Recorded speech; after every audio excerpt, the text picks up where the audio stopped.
সাথী ও বন্ধুরা, ঝিনাইদহ জেলা আওয়ামী লীগের সাধারণ সম্পাদক জননেতা সাইদুল করিম মিন্টুর মুক্তির দাবিতে যে মিছিল শেষে সংক্ষিপ্ত সমাবেশ, এই সমাবেশে উপস্থিত আছেন ঝিনাইদহ জেলা আওয়ামী লীগের নেতৃবৃন্দ, উপস্থিত আছেন ঝিনাইদহ পৌর আওয়ামী লীগের সংগ্রামী সভাপতি সাবেক ছাত্রনেতা বাবু জীবন কুমার বিশ্বাস, উপস্থিত আছেন পৌর আওয়ামী লীগের সাধারণ সম্পাদক সাবেক ছাত্রনেতা নজরুল ইসলাম, উপস্থিত আছেন জেলা কৃষক লীগের সাধারণ সম্পাদক আশরাফুল ইসলাম, উপস্থিত আছেন জেলা আওয়ামী স্বেচ্ছাসেবক লীগের সভাপতি শাহরিয়ার করিম রাসেল, উপস্থিত আছেন জেলা আওয়ামী স্বেচ্ছাসেবক লীগের সাধারণ সম্পাদক সাবেক সবল ছাত্রনেতা রানা হামিদ, উপস্থিত আছেন কৃষক লীগ, শ্রমিক লীগ, ছাত্রলীগের সাধারণ সম্পাদক আল ইমরান সহ আওয়ামী লীগের সমস্ত স্তরের সংগঠনের নেতা কর্মীরা আজকের এই সমাবেশে উপস্থিত আছেন।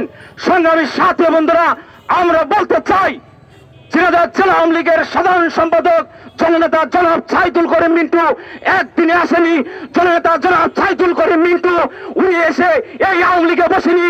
1980 সাল থেকে শুরু করে 2024 সাল পর্যন্ত এই ঝিনাইদহের ইতিহাসের আওয়ামী লীগের যত আন্দোলন সংগ্রাম হয়েছে সমস্ত আন্দোলন সংগ্রামের নেতৃত্ব দিয়েছেন ঝিনাইদহ সাইদুল করিম মিন্টু। সাইদুল করিম মিন্টু একটি শক্তি, এই শক্তি হচ্ছে বিএনপি জামাতের বিরুদ্ধে দাঁত ভাঙা শক্তির নাম জননেতা জনাব সাইদুল করিম মিন্টু। বিএনপি জামাতের একটি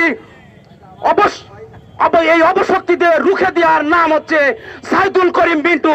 সংগ্রামী সাথী বন্ধুরা, আজকে আনার হত্যার যেভাবে সাইদুল করিম মিন্টুকে ফাঁসিয়ে ঝিনাইদহ জেলা আওয়ামী লীগকে ধ্বংস করার পায়তারা চালা হচ্ছে, আমরা ছাত্রলীগের সাবেক নেতৃবৃন্দ এই সমাবেশে উপস্থিত আছি।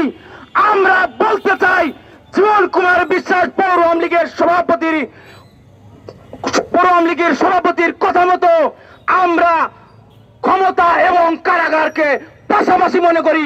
যতদিন সাইদুল করিম মিন্টুকে মুক্তি দেওয়া না হবে, আমরা জননেতা জনাব সাইদুল করিম মিন্টুর কর্মীরা প্রয়োজনে কারাগারে যেতে প্রস্তুত। আমাদের এক বিন্দু রক্ত থাকতেও আমরা রাজপথ ছাড়ব না। সাইদুল করিম মিন্টুকে সসম্মানে এই মামলা থেকে অব্যাহতি দিয়ে ঝিনাইদহের মাটিতে ফেরত দেওয়ার আহ্বান জানিয়ে আমি আমার সংক্ষিপ্ত বক্তব্য শেষ করছি। জয় বাংলা, জয় বঙ্গবন্ধু, সবাইকে ধন্যবাদ। প্রিয় ভাইয়ের আমার, এখন আপনাদের সামনে বক্তব্য রাখবেন 6 নম্বর ওয়ার্ড আওয়ামী লীগের